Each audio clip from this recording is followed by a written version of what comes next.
Test? Test, okay. May we bow our heads in prayer, please? Gracious Father, we just come before you today. Father, I just want to praise you for the time that we've had here together so far. I want to thank you for this location. I want to thank you for the hands that prepared the meals. I want to thank you for the voices, the singers that you have given us to lead in song and the songs that we're singing. Father, we have been tremendously blessed. I do want to pray that you will send your spirit again to be with Yvonne. You have given her a lot of experiences and a lot of knowledge, and we pray that you will help her share that with us today. We just thank you, Father, and we pray these things in the name of Yeshua. Amen.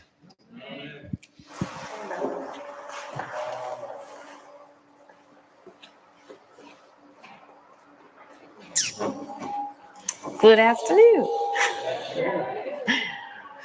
For those of you that don't know me, I'm Yvonne Taylor. I'm a doctor of chiropractic. Yikes. What do I got to do? Stand back. Go this way. Okay. Woo. All right. I'm a doctor of chiropractic. I'm also a working paramedic. Been a paramedic for 20 years. So I've seen and done a lot of things. And so I want to talk today about how health is a symphony. How it's not just one thing. A lot of times people think health is just, maybe what we eat and what we exercise. And it's more than that. So a little bit about me. I'm also a certified holistic health counselor, a paramedic, Hallelujah Acres health minister, if anybody's ever heard of Hallelujah Acres. I'm a certified gluten-free practitioner, and I myself am allergic to the grains, and a doctor of chiropractic. I'm also a work in progress. I'm under construction. Yeah, we all are. All right, so if we think about health, what is it? And how can we take control of our health? And the Bible says, my people are destroyed for a lack of knowledge, Hosea 4:6. And a lot of times it's in the health realm, it's what we don't know that hurts us. And health is how a symphony is composed of a whole bunch of different instruments that end up making really beautiful music. Health is also composed of different things, and it ends up making a really beautiful body. So it's our spiritual, it's our relationships with each other and with God, our careers, our physical activity, our water, our food, our rest. It's all intertwined. And the good news is that God not only created man, but he's already written the symphony. We just have to play it. And all scripture is given by inspiration of God and is profitable. 2 Timothy 3:16.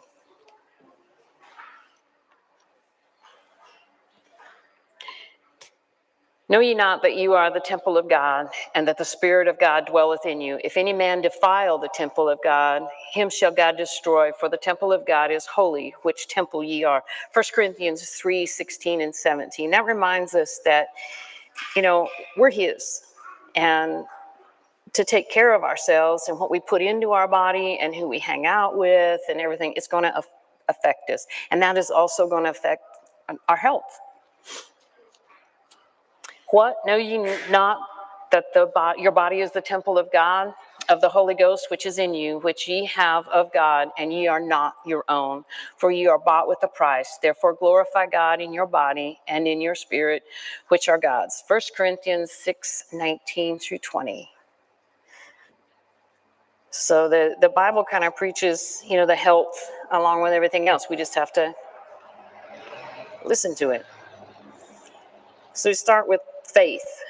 But without faith, it is impossible to please him. For he that cometh to God must believe that he is, and that he is a rewarder of them that diligently seek him.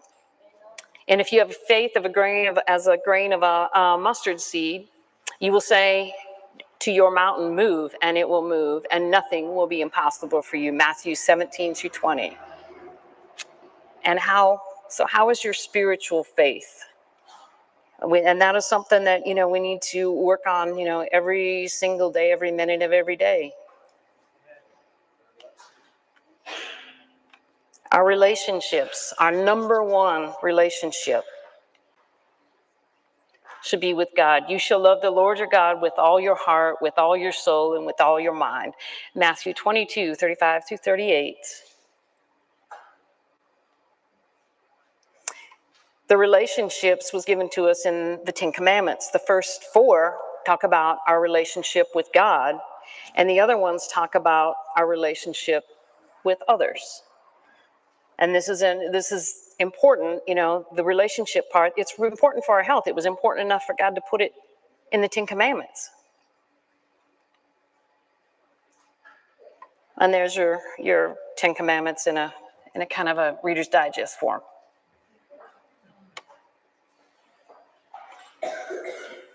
Beware lest any man spoil you through philosophy and vain deceit, after the tradition of men, after the rudiments of the world, and not after Christ. Colossians 2:18. Our traditions will get us in trouble. According to health, like our Thanksgiving dinners and stuff. I'll show you some stuff along the way that it's kind of surprising. So, our traditions, if we hang on to the traditions of man, they get us in trouble. We need our focus to be, on God and what God tells us to do with our bodies, with our minds, with our spirits.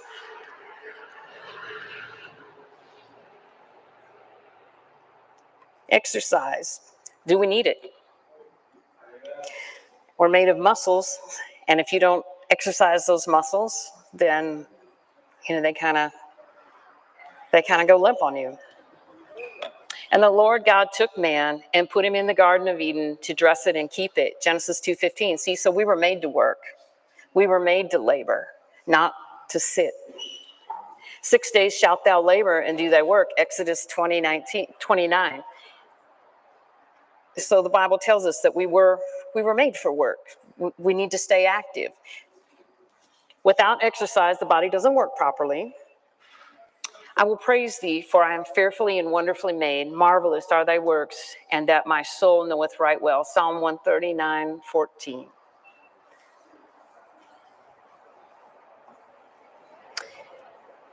Without exercise, our muscles will begin to waste away. And you can look at like someone that has a broken leg. That's my leg. I like colors, so I had to make colorful cast. So if anybody's ever seen a broken limb, when it comes out of that cast, those are not my legs. But the one on the right there, you can see how it's shrunk up because the muscles haven't been used, and the other one is normal, the normal muscle tone, and the other one is just.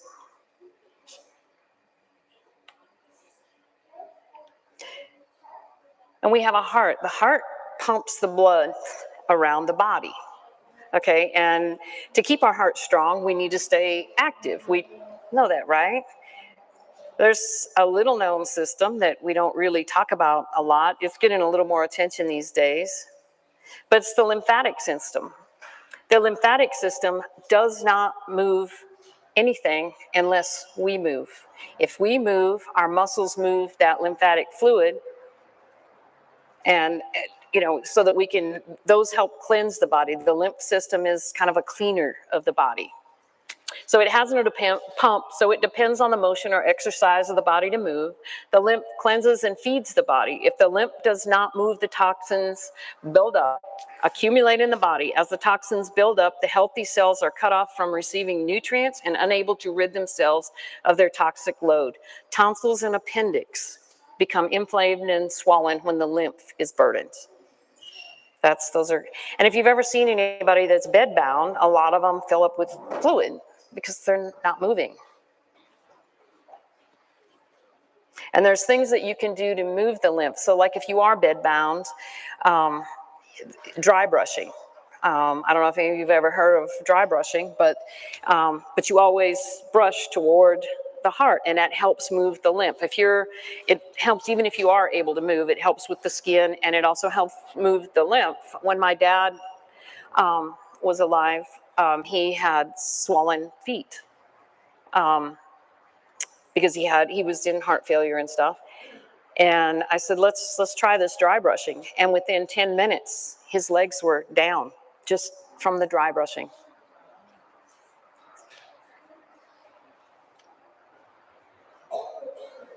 All right, our food and water, what are we supposed to do? What are we supposed to eat or drink? Okay, the original diet, and God said, behold, I have given you every herb-bearing seed which is upon the face of the earth, and every tree in which is the fruit of a tree yielding seed. To you it shall be for meat. Genesis 1:29. That's the original diet, and the further away we get from that original diet, the further away we get from optimal health.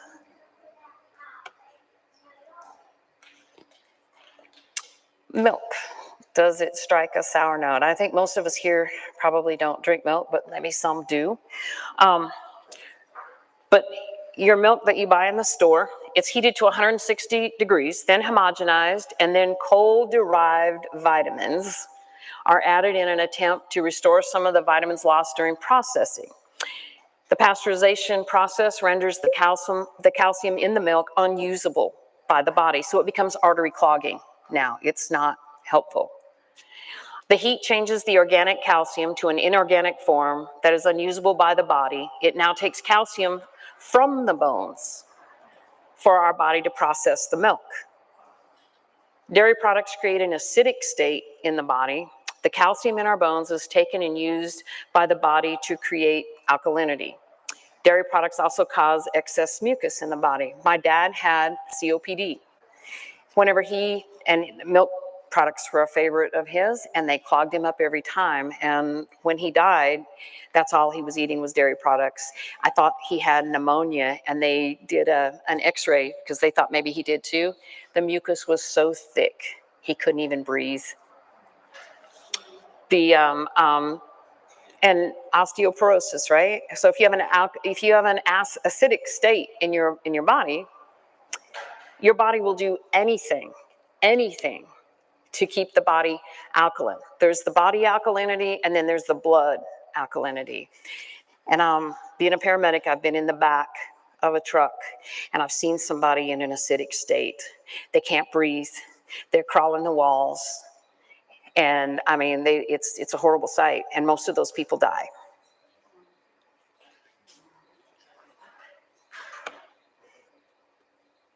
Your animal proteins are acidic. When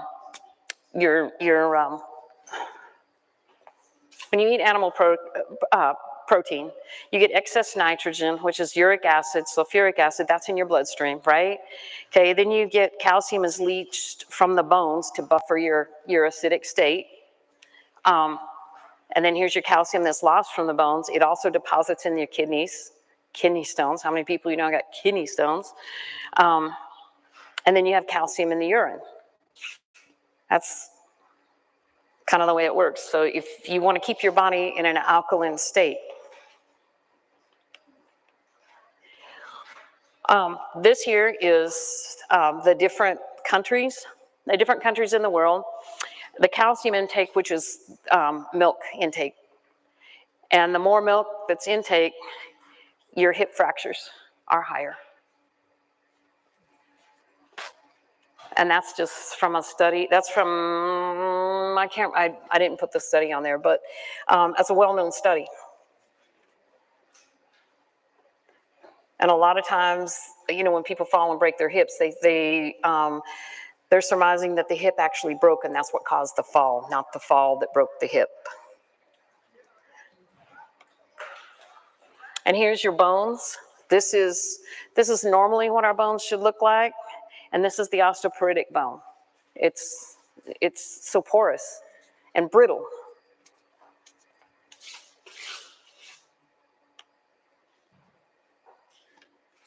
All right, and your grains. All right, I'm sorry, I forgot my glasses, so I'm gonna have to read the screen. Oh. See, I walk around. I thought I left them down there on the thing, and I was like, oh gosh, I guess I'll just have to read the screen. I did. They're up there, but I still, it's small. I didn't change the font. But anyway, most of your grains are genetically modified, which means that they have the Roundup put inside the grain, and it blows up the bugs' guts so they don't eat the grains, right? And so now, what kind of problems are we experiencing? Gut problems. All right. The gluten intolerance has been linked to over 300 plus diseases, just gluten intolerance. And of course, your grains, all they do is turn to sugar and raise your blood, so your sugar goes up. This is the way you're eating your grains. And most people eat grains how many times a day? So their blood sugar is doing this. Okay, that poor little pancreas down there you got it all confused, and it's trying to keep up. And a lot of people's glyphosate levels are, if you test their glyphosate levels, they'll be pretty high. Little kids, I mean, when I was young, whenever we played sports and stuff, you never ever heard of like the ACL, MCLs getting torn or anything like that. Yet third graders now with those things happening to them. And they're like, what has changed? It's the glyphosate. Their glyphosate levels are high, and the glyphosate attacks the ligaments and the tendons and weakens them. So when these little kids, glyphosate, Roundup that's in your GMOs.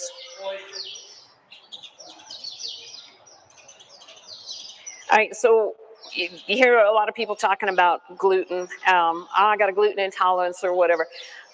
I prefer to say grains, because a grain, if you look up the anatomy of a grain, which that's what I got here, the anatomy of a grain on any agricultural site, just look it up.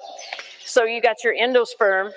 That's the germ's food supply, which provides essential energy to the young plant so it can send the roots down for water and nutrients, and then send the sprouts up, to grow. So the endosperm is by far the largest portion of the kernel. It contains starchy carbohydrates and proteins and small amounts of vitamins and minerals.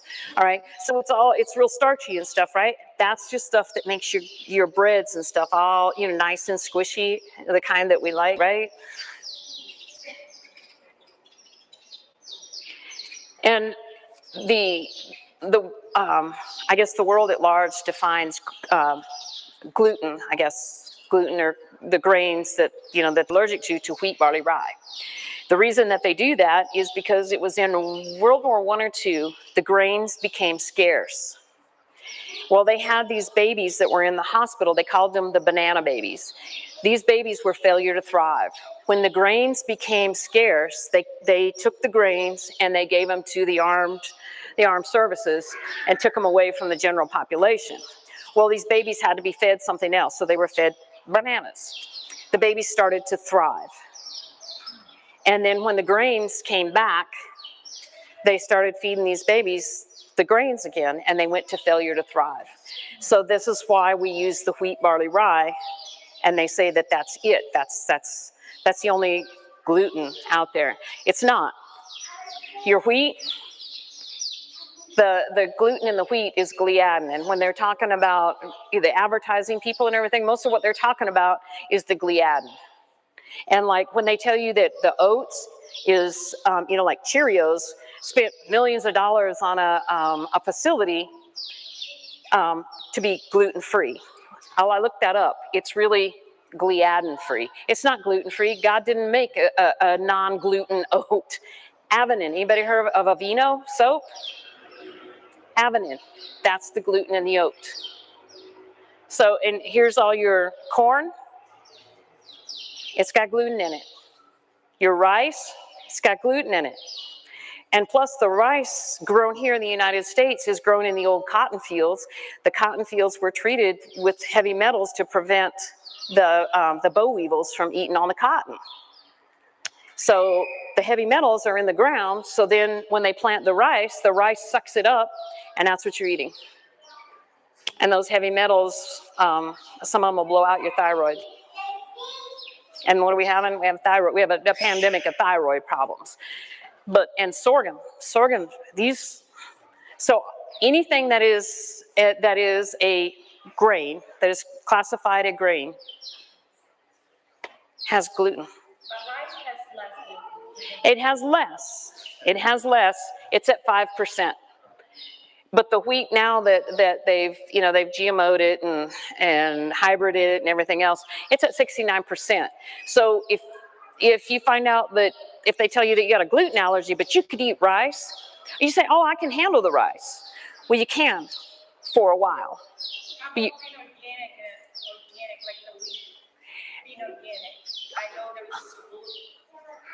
there's still gluten. And somebody just sent me some ancient grains. I'm afraid to try it because it really messes me up. But when I get home, maybe, and I have a couple days off, I'll see what it does. Yeah, the what is it called? Einkorn. That's the one. That's what she sent. This friend of mine sent me, and she said, "Oh, you got to try this." Well, I'll try it. I'm a little, because when I was tested, I was off the charts. I like pegged the meter on the testing charts, and we did 2 different tests, and same thing. I pegged the meter both times, so I'm definitely allergic to it. But a lot of people are out there, and they get, because the doctors have no nutritional training. An MD really has no. They have like a little semester of, eat your vitamins and that. I mean, it's ridiculous. So when they start telling you, they don't know. They don't know. The medical profession doesn't like a grain intolerance, because on me, it shows up as a hormonal problem, and it shows up as a what's the word? When your body goes against itself, the autoimmune. Yes, autoimmune. All right, but my son, now if my son eats gluten, you would swear he was bipolar schizophrenic, because he's off in one direction and then another, and that's how. And when he was little, I could tell. I would come pick him up, and as soon as he got in the car, first words out of his mouth, I'm like, "What have you eaten today?" And so I could tell right off the bat if he had gotten into something that he shouldn't have gotten into. I knew. Yeah. It's amazing what the grains and the Roundup and stuff can do. The chemicals that are in it can do to the body.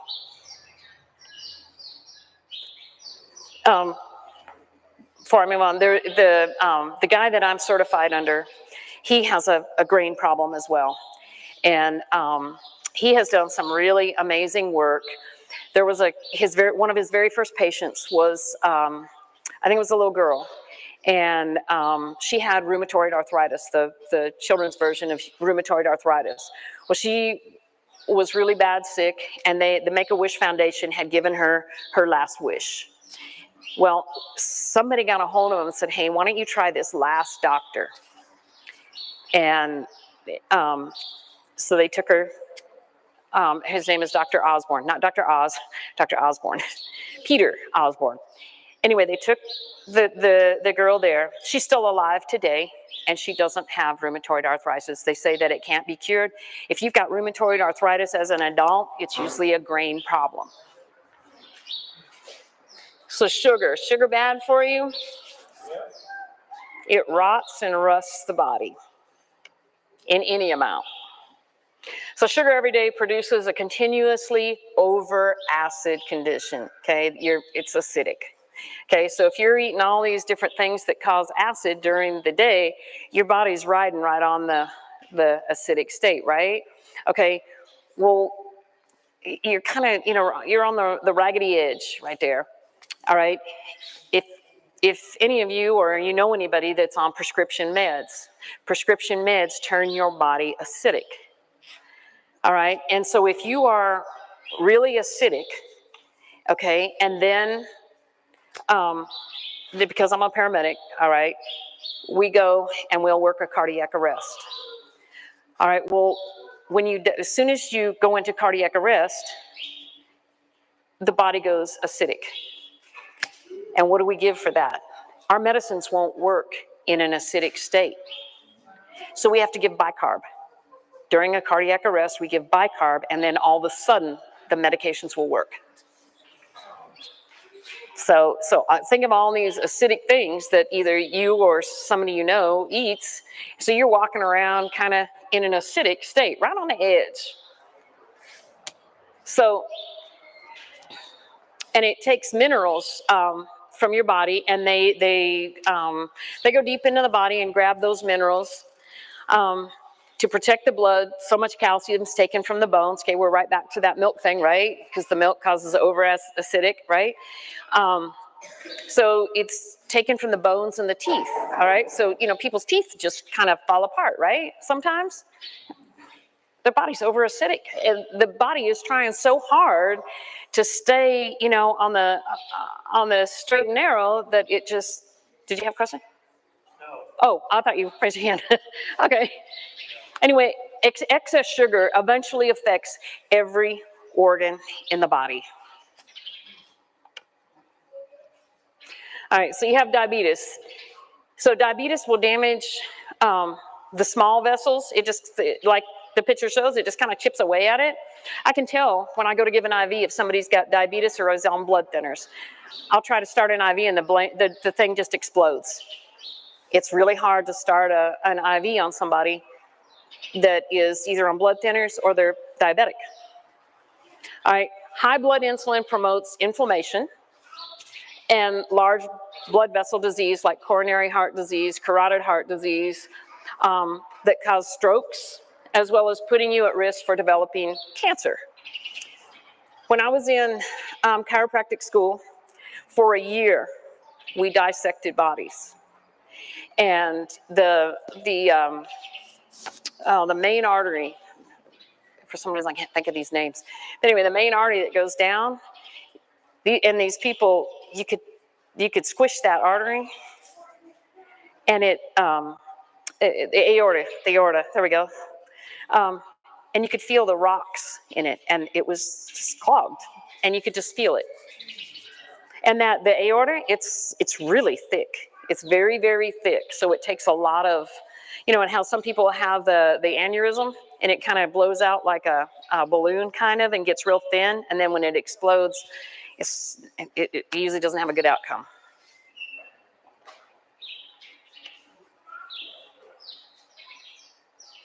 So, and your insulin, right? Your insulin is very inflammatory. So if your body's making too much insulin, and then we're going to add insulin, most of the time your diabetics are insulin resistant. It's not that your body's not making enough, it's you're insulin resistant. All right, and sugar, of course, when you get diabetes, a lot of times it's very difficult on the kidneys, and that's a dialysis patient. I've hauled a lot of dialysis patients. They're sad. And then you've seen the congestive heart failure and stuff. Sugar has an effect on the veins and the arteries and the heart muscle itself. We call those cankles.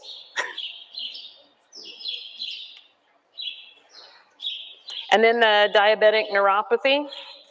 So here's your, and it affects your nerves. It eats your nerves.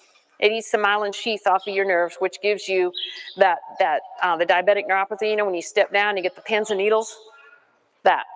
So this is a normal one, and then you start getting a diseased one, and then that's why the nerves are eaten up. The myelin sheath is taken off, and that's why the diabetics, they can't feel with their fingers.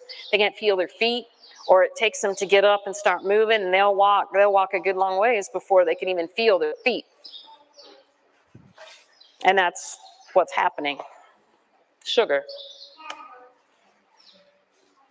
All right, so you would not give a child a beer, but you won't think twice about handing them a juice or a soda.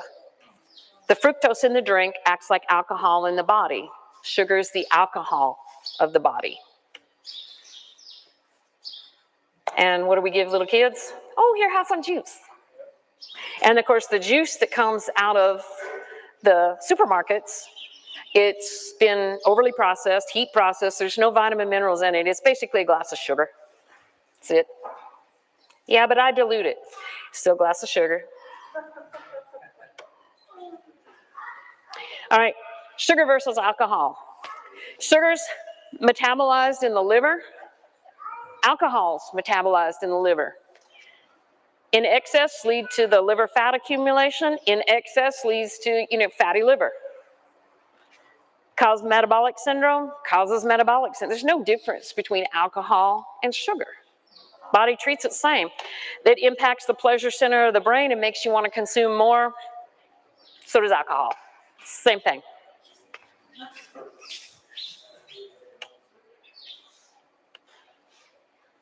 All right, and your fatty liver. There's a lot of folks walking around today with fatty liver because icky food, and the high fructose corn syrup's in everything. The body can't metabolize it, so it gets stored as fat in the liver. All right, so you start out, and everybody thinks that you drink a lot of alcohol, right? Have a lot of alcohol, and that's what gives you cirrhosis of the liver. No. A lot of things contribute. High fructose corn syrup. You start out with the non-alcoholic fatty liver, then you go to the NASH, and then you finally end up with the cirrhosis. And this is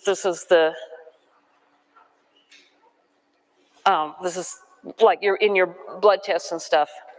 Your mitochondrial dysfunction, when your mitochondria when they start not functioning correctly, that's when your energy levels just go down.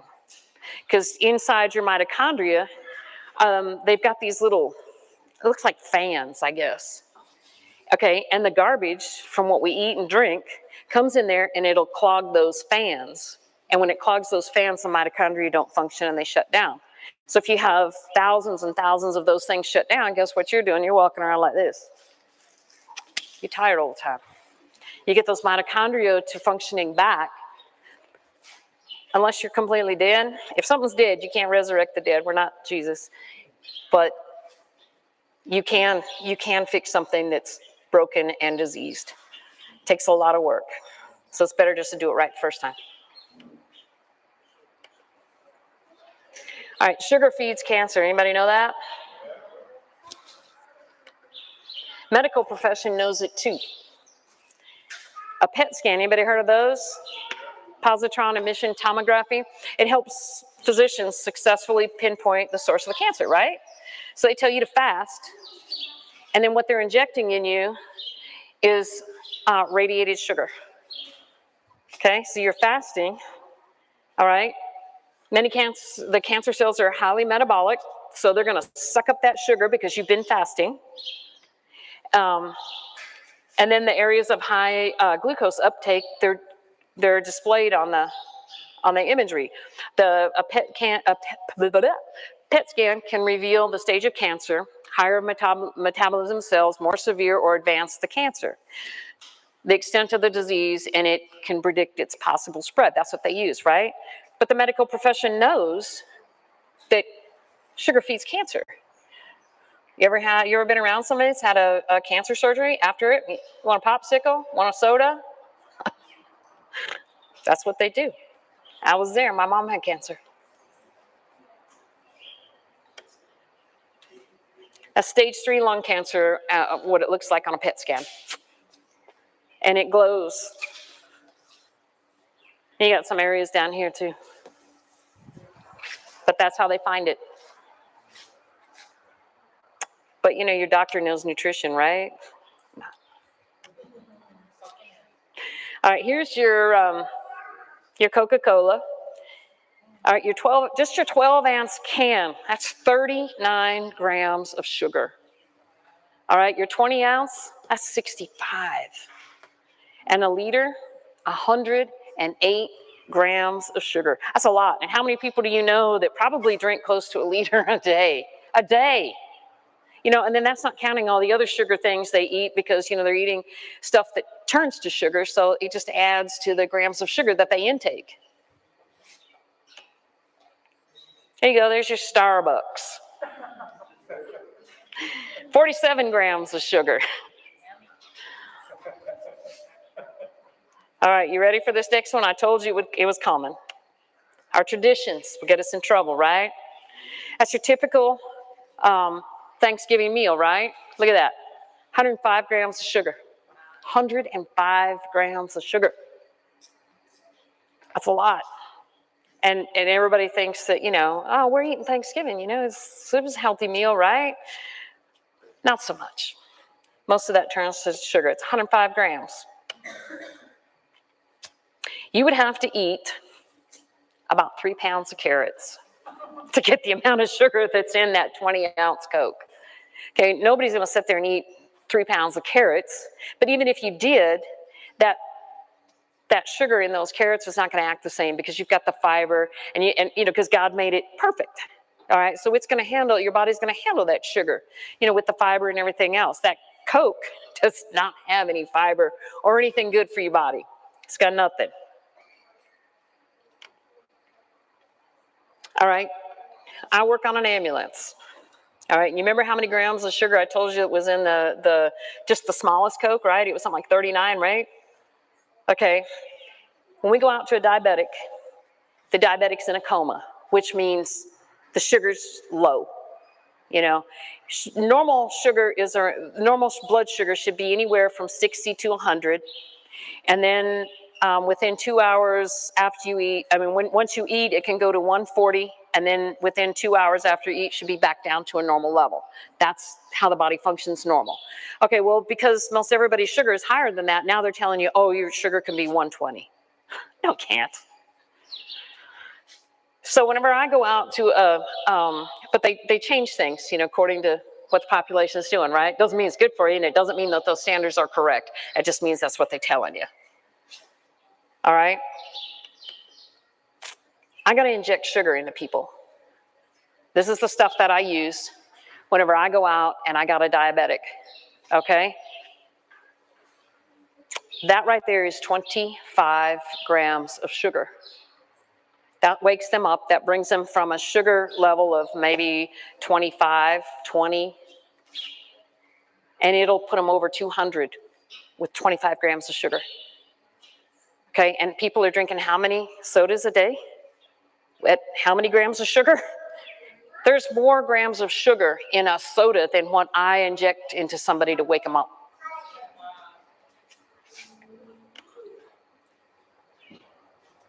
My people are destroyed for a lack of knowledge. We don't know. We just do what the media tells us. I will praise you, for I'm fearfully and wonderfully made.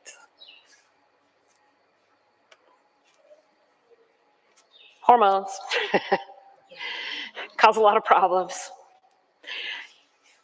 They regulate our food intake, and they're affected by what we eat. And once we understand kind of how that works, then we can make our hormones work for us rather than against us. Okay, a hormone is a chemical that's made in one part of the body, but it works someplace else. And they're masters of control, whether we burn our energy or store it. So sugar makes our hormones go haywire, and they do. All right, ghrelin. All right, ghrelin comes from your stomach. It's the hunger hormone. Lets you know, hey, I'm hungry. All right? So when your stomach is empty, your ghrelin goes up, tells you, hey, I'm hungry, and it signals the brain that, hey, I'm hungry. Peptide YY, that's the satiety hormone. So when you've eaten, it says, okay, but see, here's the thing. It takes 20 minutes to kick in. So if you're eating slowly, you know, then it's going to take less food for that, and when that hormone kicks in. So you're going to feel satisfied. But if you're sitting there just, putting it down, so take your time while you're eating to allow the peptide YY to tell your brain that, look, I'm satisfied, I'm good. Insulin. It's made in the pancreas, and it's a storage hormone. Everybody thinks it's, just has to do with sugar. It's a storage hormone.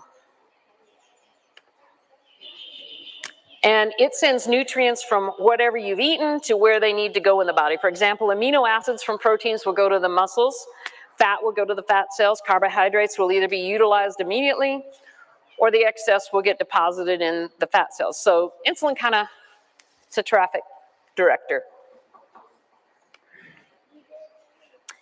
Leptin. It's made in the fat cells, so you got to have some fat cells. So you got to have some fat's good. All right? And it's called the starvation hormone. When you have enough energy stored up in your fat cells, the leptin levels are higher. All right? So this hormone sends the signal to the brain by traveling through your blood cells saying, hey, I don't need to eat so much. I got enough energy on board, which will decrease your food intake. All right, leptin and ghrelin. See, they're opposites, right? This is hunger. Your ghrelin. When your ghrelin is heavy, hey, I'm hungry. And so then when you get satisfied, the leptin. Okay, you can stop eating now, right?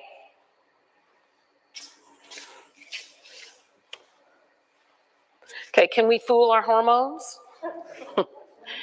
Yes, we can. Too much sugar. Too much sugar hormone, the regulation, we believe that we're starving and we overeat. Without the leptin signal, your brain thinks you're starving, so you continue eating and consuming more sugar, creating more insulin. So, and like I said, most folks have the insulin resistance rather than not enough. So in your increased insulin, it overwhelms the liver, causes it to store fat, and you're at risk for large vessel disease, diabetes, cancer, your kidney malfunction, blocks the leptin signal, and insulin is translated to more fat.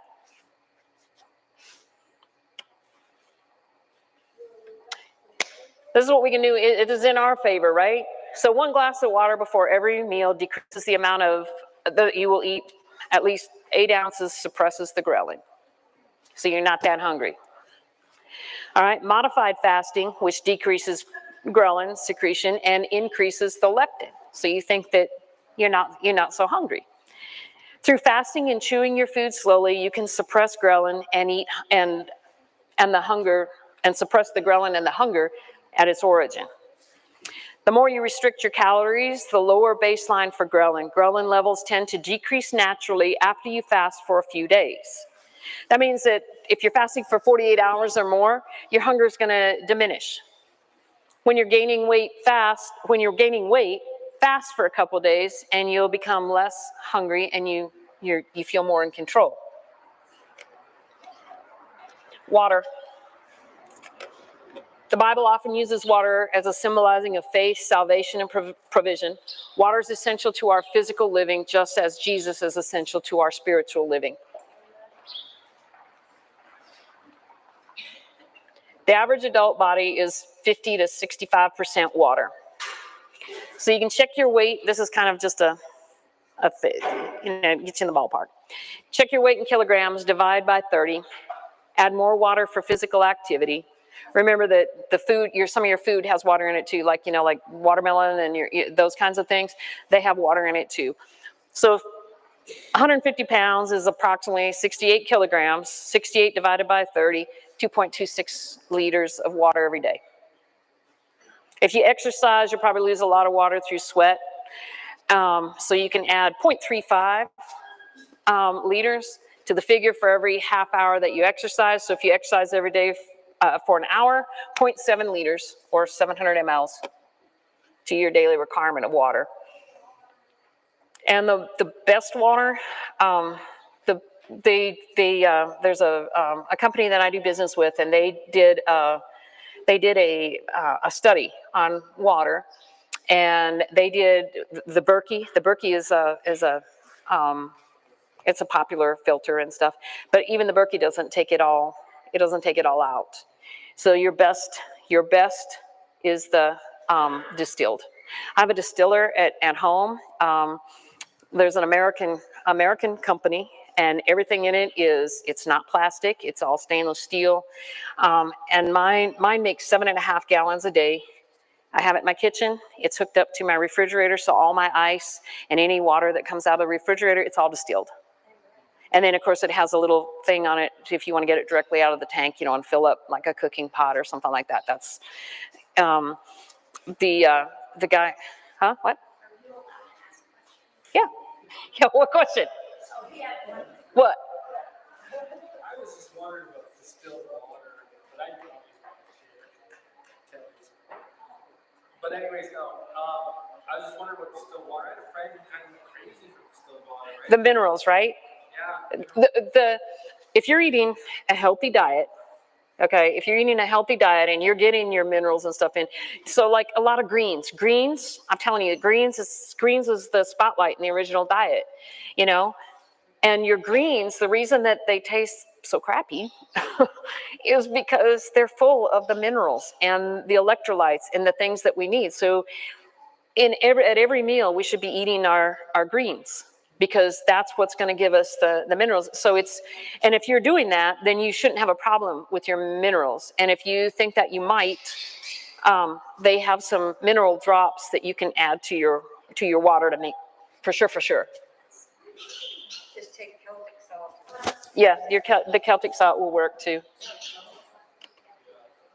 And if you're traveling, the best water to get is the smart water. It is distilled water, and it has the electrolytes added back into it, the minerals added back into it.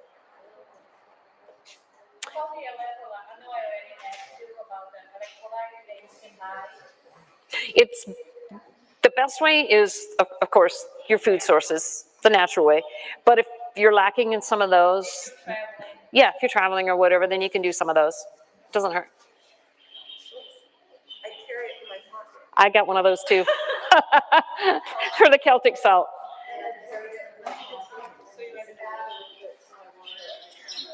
Exactly. Or you can just put it right on your tongue. I always just stick it right in my mouth. Yeah. Rest. Rest is just as important. 6 days shalt thou labor and do all thy work, but on the seventh day is the Sabbath of thy Lord thy God. In it thou shalt not do any work, nor thy son, nor thy daughter, nor thy manservant, nor thy maidservant, nor thy cattle, nor thy stranger that is within thy gates. For in 6 days the Lord made heaven and earth, the sea and all that is in them, and rested on the seventh day. Even God rested. So, and we're made in his image, so we need rest too. So wherefore the Lord blessed the Sabbath day and hallowed it. Exodus 20:9-11. Come unto me, all ye that labor and are heavy laden, and I will give you rest. Matthew 11:28. Rest. The Bible commands it. We do need our rest. And God set a special day aside for us so that we can have our rest. All right, our blood is what creates our cells, our tissues, our organs, and even our thoughts. I do a live blood analysis, and for those of you that don't know what a live blood analysis is, we take your finger, we poke it, we get a drop of blood out of it, and we put it on the microscope slide. So you can see that I've done nothing to it. I've added nothing, subtracted nothing, haven't done anything. We put it on the microscope, and then you and I look at it together. And then you can see. You can see as well as I can what's in your blood, right? This is what healthy blood should look like. These are your blood cells, and they're kind of floating around freely. They should, because they all have a charge on them, and they repel each other. Like a magnet, they repel each other, and that's what you want. You want your cells to float around freely. This is diseased blood. This is diabetic blood. It's lost the center of the blood cell, okay? And this here is called rouleau. It's a French term meaning like rolled coins, and that's what it looks like. I've seen blood that's like that. It can't carry the oxygen, it can't carry the nutrients, it's stuck together. There's a test in the medical field, and they test for inflammation. And they take a drop of your blood, and they put it in this solution, and they measure the time that it takes to go from here to here.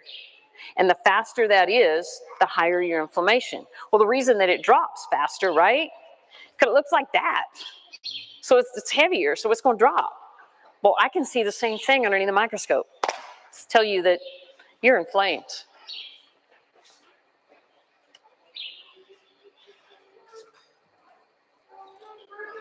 All right. This blood is somebody I know. And you see these little dots? Those are parasites.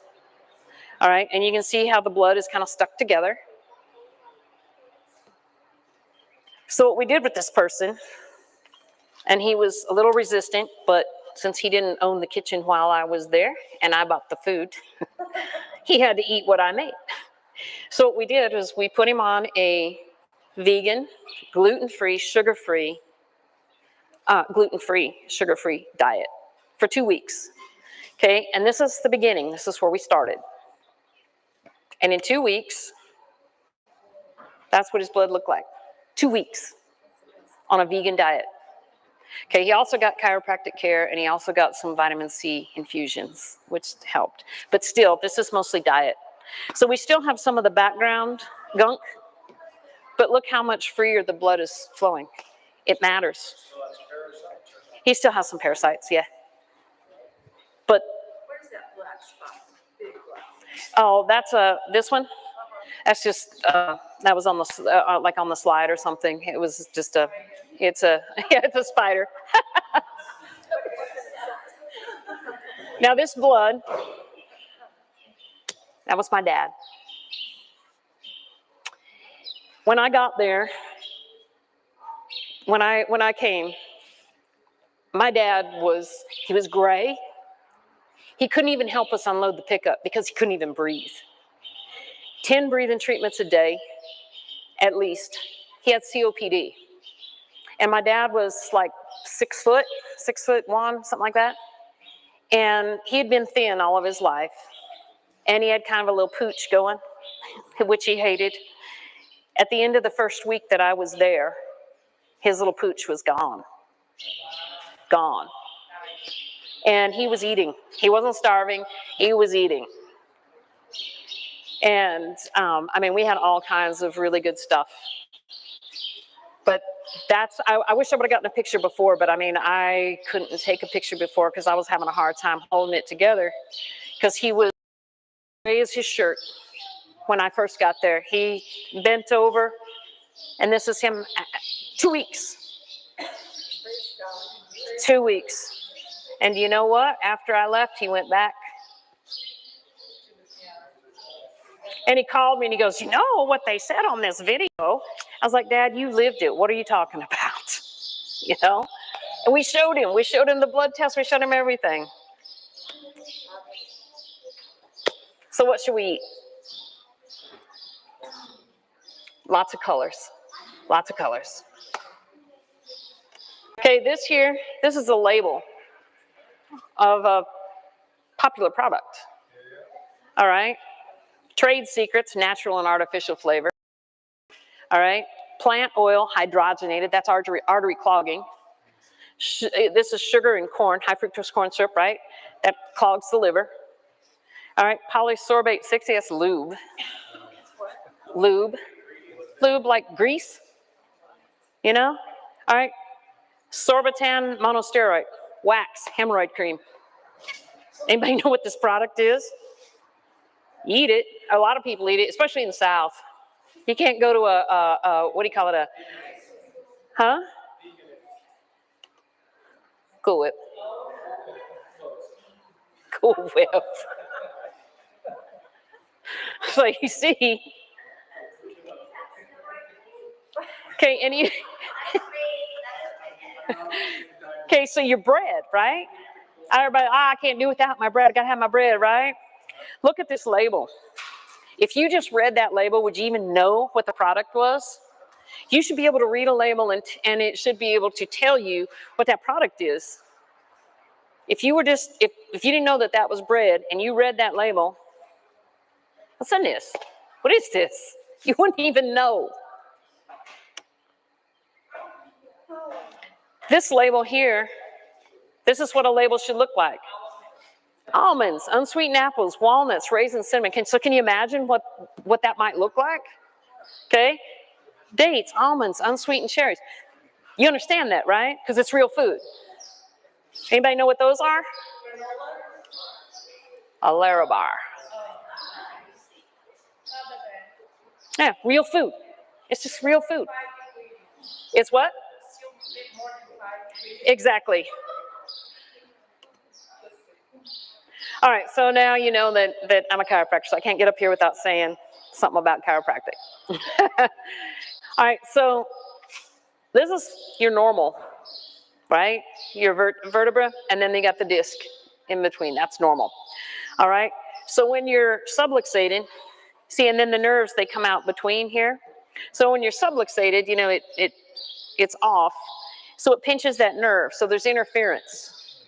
It's nerve, and a lot of people think that chiropractic care is like for pain, right? No, it's for nerve interference. We remove the interference from the nerve so that the body can communicate with whatever that nerve's attached to. And that's a modified, that's some of the nerves in the body, that's modified.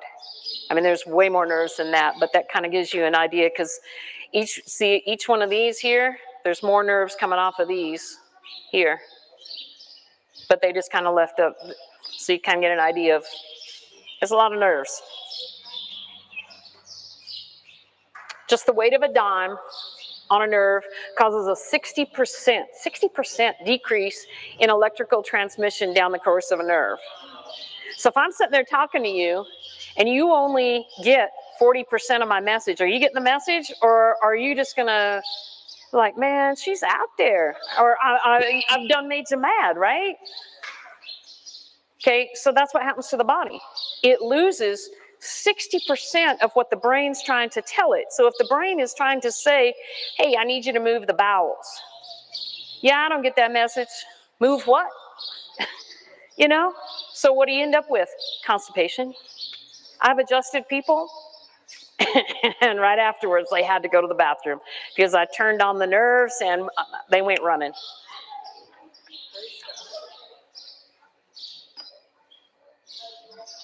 This is the tool that I use. It's an integrator. It uses frequency. We're frequency. We are frequency. The brain waves, if you've ever seen brain waves, the different frequencies of the brain waves do different things. They tell us about what the body's, what's going on, right? Your heartbeat, that's also a frequency. And so this here kind of, it doesn't really move anything. It just tells the body it can't, see, because the frequency of a subluxation is going on like this, right? So this injects another frequency and it cancels it out so the body can say, hey, that's not right. I need to fix that. Where before it couldn't see it. I also do Atlas orthogonal. I don't really do it right now because I don't have an x-ray machine. That is a wicked looking table, but it works. And it feels like this, just that. And the x-rays, we have to take a bunch of x-rays, do a bunch of math, and then it's done according to your anatomy, not anybody else's. So you're put on the table, and that wicked looking table is adjusted to your body angles. See this here? This moves, we adjust it to the body angles. We adjust this to hit it at a certain angle. And it's an amazing adjustment. So just as a symphony orchestra is comprised of many different instruments, our health is comprised of many different components. God has written the perfect plan that includes all components for health. We just have to play out his symphony for health. Do the best you can till you know better. When you know better, do better. That's it.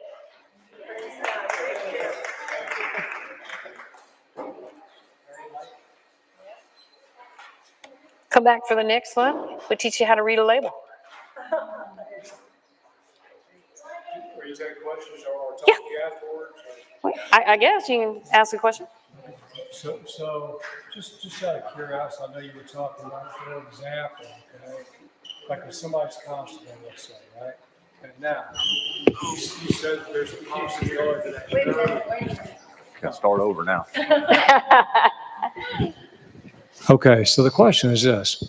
So you're saying that if somebody's constipated, there is a possibility, okay, that that person could have a damaged nerve, and maybe I'm not Pressure on that nerve. pressure on the nerve. Okay, Pressure, now, that when it yeah. comes between the two vertebrae, it gets some pressure on it, and then it doesn't know that it needs to move the bowels because it's not getting the message from the brain to move it. Now, there's other things that play into constipation, but Right, that can be a big part of it. Okay, so would you say that's a pretty common problem, or would you say the other types of constipation would be more common? It depends, and sometimes it's a combination of things. I've seen Right. it both ways. I've adjusted people, and they went running. So how do you tell if somebody has that type of a pressure on the nerve? I think did I put it We right just there? adjust. The way I adjust is with the little tool, Uh-huh. and I ask the body. It seems kind of weird. I ask the body, and then the body responds to what I'm asking it. Okay, it's done by touch. Okay, Okay. so there's no test, nothing you can do to say, yes, you had that pressure on your nerve. Not It's- really. Not for me anyway. It's kind of like a mechanic in a sense that you are just trying different things to see what works. Is that I right? adjust what the body tells me to adjust. Okay. Okay, and I can't never tell the outcome because I can't really see what's in there. I just Gotcha. follow kind of what the body says. In the Old Testament, it talks about how the Jewish people, like the touch. If a woman was that time of the month, they didn't touch, right? Right. They slept in separate beds. Okay. Just touch could mess up the body. And those Jews that still practice that today, they have the lowest incidence of female cancers in the whole world. Wow, how about that? Yeah, and it's just touch. So touch can do a lot of things. It can do a lot of good. It can also go the other direction. So when I'm adjusting, I use touch, and then the body responds to kind of what I'm asking. Gotcha. It's kind of along the lines of quantum physics, I guess. Okay. And I can't explain that to you. I just know it works. Right. Thank you.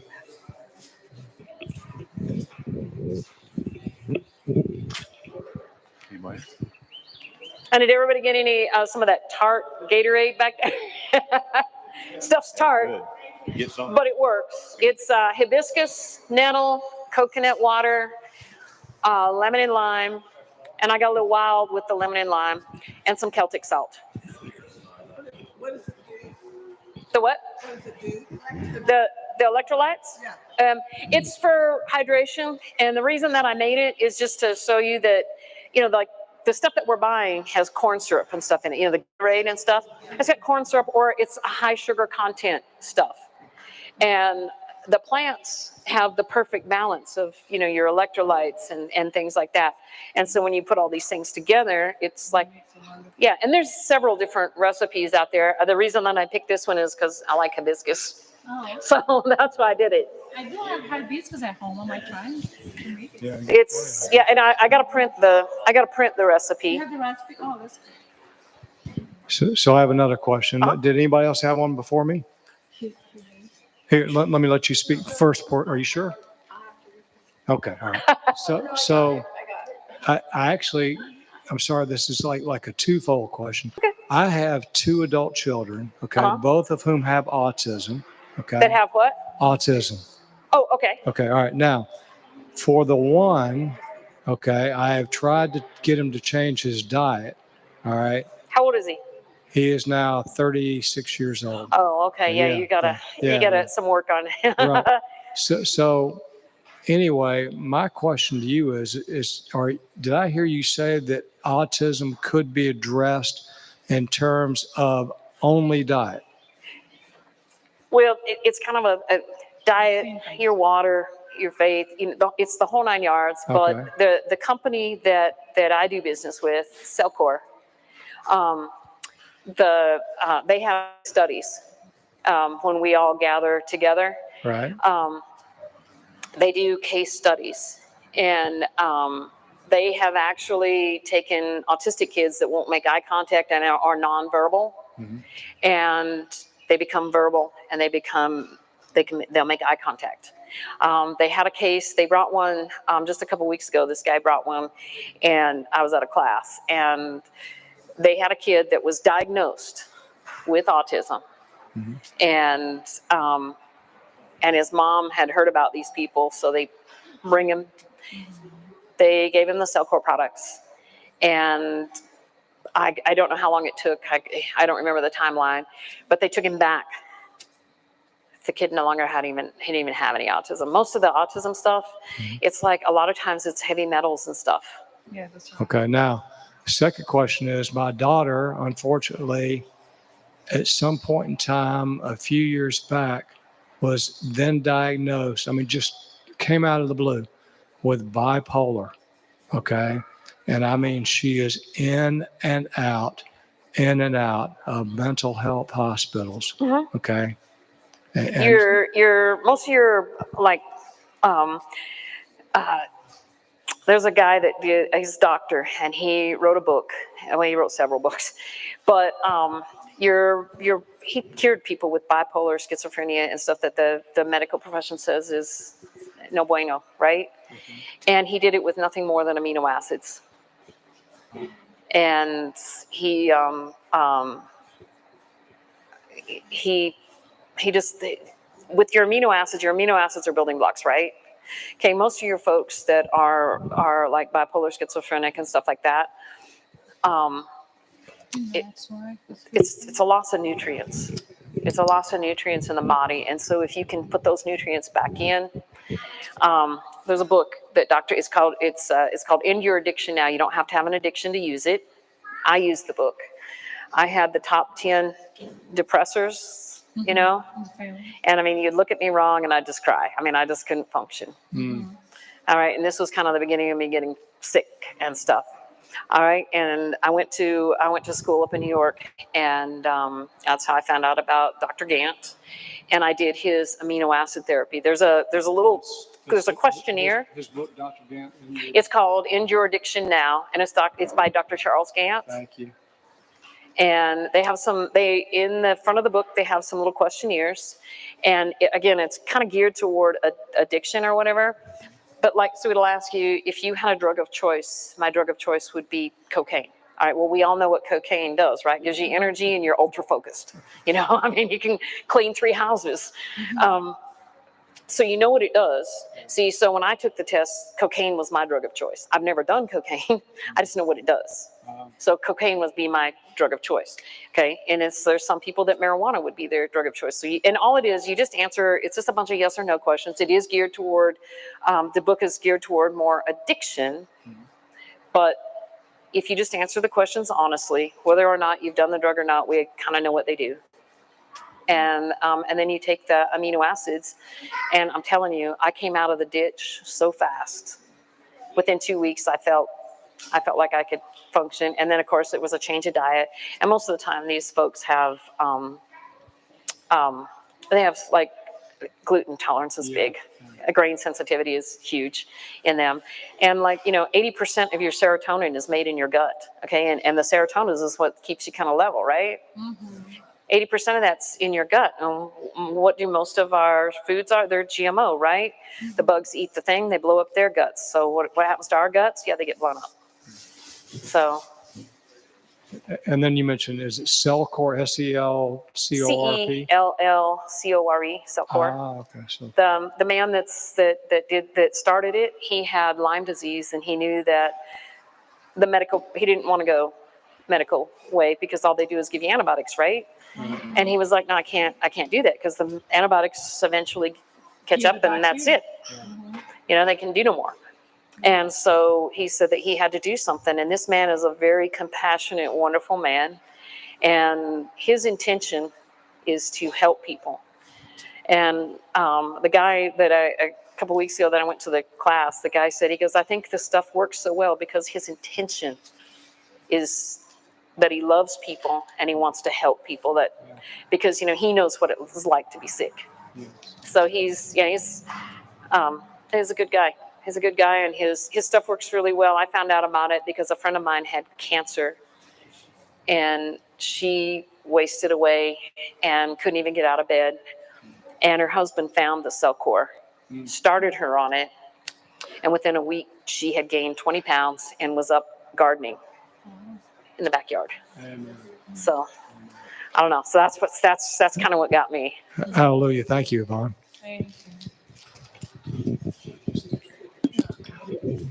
I was just going to mention that a lot of these things are from our foods, and they have red dye, green dye, yellow dye, all of these things that are just killing all of us. Yes. But I also wanted to mention, I don't know if any of you guys know Neil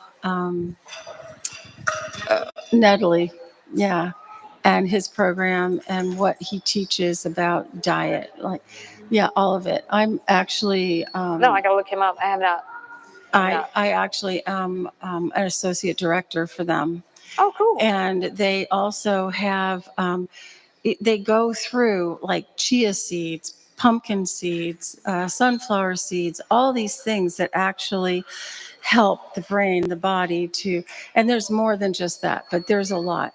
And I know that I started changing, and they give you they give you a test, the same thing in the beginning. They give you this test to see where you are, you know, and where you know, like there's so many numbers. If you have so many hits, then you have, you know, so many things. Yes. But anyway, I think it's worth some of the interest to study some of those things. And he's also a doctor up at Weimar. I don't know if any of you have heard Weimar. And of Weimar, but he he specialized in mental health, and he used to prescribe medicines for people.